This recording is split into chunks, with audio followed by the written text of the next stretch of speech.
नवनीत राणा यांच्यासाठी निवडणुकीत भाजपचे प्रदेशाध्यक्ष चंद्रशेखर बावनकुळेंनी खूप मेहनत घेतली।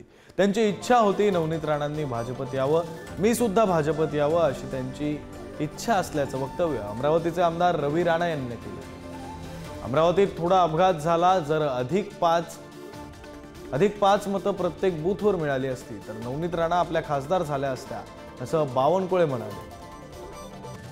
बावनकुळे साहेबांची खूप इच्छा होती की नवनीत राणा भाजपमध्ये आल्या पाहिजे आणि त्यांची ही इच्छा मी आलो पाहिजे, पण मी कधी जाणार नाही। नवनीत राणा आहे भाजपमध्ये, त्या त्यांच्यासोबत आहे, त्यांची पूर्ण ताकद त्यांच्यासोबत आहे आणि खूप ताकदीनं नवनीत राणा भाजपचं काम करत आहे।